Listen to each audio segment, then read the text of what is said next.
ಹಿರೇಮಂಗ್ಳೂರು ಕಣ್ಣನ್ ಮಾಮ ಇರೋದು ಇಲ್ಲೇ. ಚಿಕ್ಕಮಗಳೂರು ಜಿಲ್ಲೆ ಪಕ್ಕನೇ ಇರೋದು ಹಾಸನ. ಇಲ್ಲಿ ನಗರ ದೇವತೆ ಹಾಸನಾಂಬ ದೇವಿ ವರ್ಷಕ್ಕೊಮ್ಮೆ ದರ್ಶನ ನೀಡ್ತಾರೆ. ನಮ್ಮ ಮಾಜಿ ಪ್ರಧಾನಮಂತ್ರಿಗಳಾದ ಶ್ರೀ ದೇವೇಗೌಡರು ಈ ಜಿಲ್ಲೆ ಹೊಳೆನರಸೀಪುರದವರೇ ಅಲ್ವಾ. ಹಾಸನ ಜಿಲ್ಲೆ ಬೇಲೂರು, ಹಳೇಬೀಡು, ಸಂಬಳ ಅಂದ ತಕ್ಷಣ ಅಲ್ಲಿ ಶಿಲ್ಪಕಲೆ ಎಲ್ಲರ ಮನಸ್ಸನ್ನು ಸೂರೆಗೊಂಡು ಅಲ್ಲಿ ಸುಂದರವಾದ ಶಿಲಾಬಾಲಿಕೆಯನ್ನು ಕುರಿತು ಖ್ಯಾತ ಕವಿಗಳಾದ ಶ್ರೀ ಡಿ ವಿ ಗುಂಡಪ್ಪನವರು ಅಂತಃಪುರ ಗೀತೆಯಲ್ಲಿ ಚೆನ್ನಾಗಿ ವರ್ಣಿಸಿದ್ದಾರೆ. ಅದು ಒಂದರ ಹಾಡುಗಳು ಸಾಲುಗಳನ್ನ ಕೇಳೋಣ. ಏನಿ ಮಹಾನಂದವೇ ಓ ಭಾಮಿನಿ ಏನಿ ಸಂಭ್ರಮದಂತವೇ ಬಲು ಚಂದವೇ ಏನಿ ಮಹಾನಂದವೇ. ಶಿಲ್ಪಕ್ಕ ಈಗ ನಾವು ಕರಾವಳಿ ಪ್ರದೇಶಕ್ಕೆ ಹೋಗೋಣ, ಒಂದು ಸುತ್ತ ಹಾಕೊಂಡು ಬರೋಣ. ಮಂಗಳೂರು, ಕಾರವಾರ, ಉಡುಪಿ, ಗೋಕರ್ಣ, ಮುರುಡೇಶ್ವರ ಮುಂತಾದ ಧಾರ್ಮಿಕ ಸ್ಥಳಗಳು ಸಮುದ್ರದ ತೀರದಲ್ಲಿದ್ದರೆ ಸುಬ್ರಹ್ಮಣ್ಯ, ಧರ್ಮಸ್ಥಳ ಕ್ಷೇತ್ರಗಳು ಘಟ್ಟದ ಮೇಲಿದೆ. ಇಲ್ಲಿ ಜನ ವಿದ್ಯಾವಂತರು ಹಾಗೂ ಬುದ್ಧಿವಂತರು ಅಂತಲೇ ಹೆಸರಾಗಿದ್ದಾರೆ. ಕಡಲ ತೀರದ ಭಾರ್ಗವ ಜ್ಞಾನಪೀಠ ಪ್ರಶಸ್ತಿ ಪುರಸ್ಕೃತರಾದ ಶ್ರೀ ಶಿವರಾಮ್ ಕಾರಂತರು ಯಕ್ಷಗಾನ ಕಲೆಯನ್ನು ಜನಪ್ರಿಯಗೊಳಿಸಿದರು. ಸ್ವತಂತ್ರ ಹೋರಾಟಗಾರ್ತಿ ಅಬ್ಬಕ್ಕಾದೇವಿ ನಾವೆಲ್ಲ ಹಾಗೇ ಇಲ್ಲ. ಇಲ್ಲಿ ಜನ ಕನ್ನಡದ ಜೊತೆ ತುಳು ಹಾಗೂ ಕೊಂಕಣಿ ಮಾತಾಡ್ತಾರೆ. ಒಂದು ಗೀತೆ ಕೇಳೋಣ.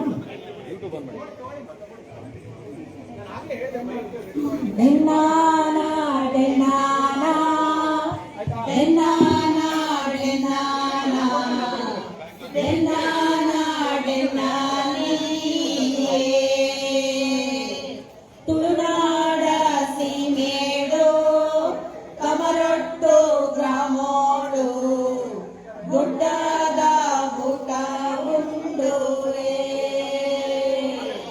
ಡೆನ್ನಾನ ಡೆನ್ನಾನ ಡೆನ್ನಾನ ಡೆನ್ನಾನ ಡೆನ್ನಾನ ಡೆನ್ನಾನಿ.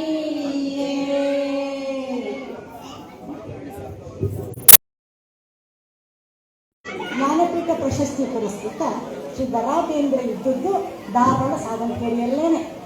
ಇನ್ನು ಸಂತ ಶಿಶುನಾಳ ಶರೀಫ, ಸರ್ವಜ್ಞ, ಪಂಚಾಕ್ಷರಿ ಗವಾಯಿಗಳು, ಗಂಗೂಬಾಯಿ ಹಾಂಗಳು, ಮಲ್ಲಿಕಾರ್ಜುನ ಮನ್ಸೂರ್ ಅಂತ ಮಹಾಮಹಿಮರನ್ನು ಸಮಾಜಕ್ಕೆ ನೀಡಲಾಡಿದರು.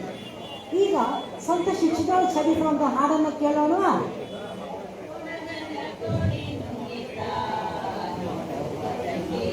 ಓಡಗನ ಕೋಳಿ ನುಂಗಿತ, ಓಡಗನ ಕೋಳಿ ನುಂಗಿತ, ನೋಡವ್ವ ತಂಗಿ ಓಡಗನ ಕೋಳಿ ನುಂಗಿತ. ಆಡು ಆನೆಯ ನುಂಗಿ ಗೋಡೆ ಸುಣ್ಣವ ನುಂಗಿ, ಆಡು ಆನೆಯ ನುಂಗಿ ಗೋಡೆ ಸುಣ್ಣವ ನುಂಗಿ, ಆಡಲು ಬಂದ ಪಾತ್ರದ ಬಡ ಮತ್ತಲಿ ನುಂಗಿತ, ಓಡಗನ ಕೋಳಿ ನುಂಗಿತ, ಓಡಗನ ಕೋಳಿ ನುಂಗಿತ, ನೋಡವ್ವ ತಂಗಿ ಓಡಗನ ಕೋಳಿ ನುಂಗಿತ.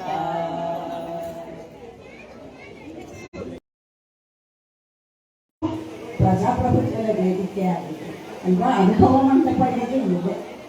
ಸ್ವಲ್ಪ ಶಾಂಗರ ಜಾಗ ಅಂದಮೇಲೆ ಒಂದೇ ಒಂದು ಬಸವನ ವಚನ ಕೇಳೋಣ.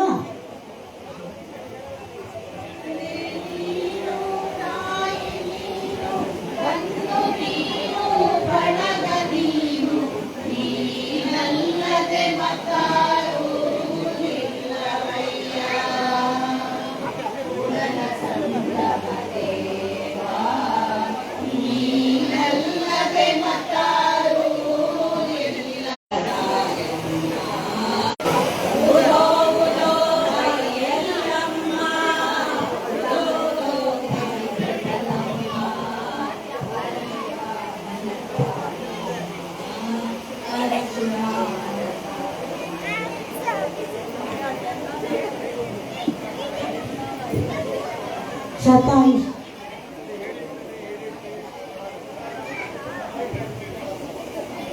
ಕೊನೆ ಜಿಲ್ಲೆಯಲ್ಲಿ ಹೇಳ್ಬಿಟ್ಟು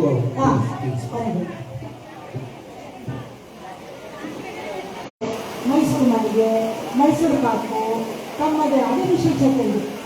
ನಂಜನಗೂಡಿ ನಂಜುಂಡೇಶ್ವರ ಬೆಟ್ಟಕ್ಕಾಯಿ ಚಾಮುಂಡೇಶ್ವರಿ ಭಕ್ತರ ಕೋಳಿ ಪೂರೈಸ್ತಾ ಇದ್ದಾಳೆ. ಬಸಪ್ಪ ಶಾಸ್ತ್ರ ರಚಿಸಿದ ಮೈಸೂರು ರಾಜ್ಯಗೀತೆಯಾದ ಕಾಲ ಶ್ರೀಗೌರಿಯನ್ನು ಕೇಳಿಬಿಟ್ಟು ನಮ್ಮ ಕಾರ್ಯಕ್ರಮ ಮುಗಿಸ್ತೀವಿ.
ಮೈಕ್ ಬೇಕಂತ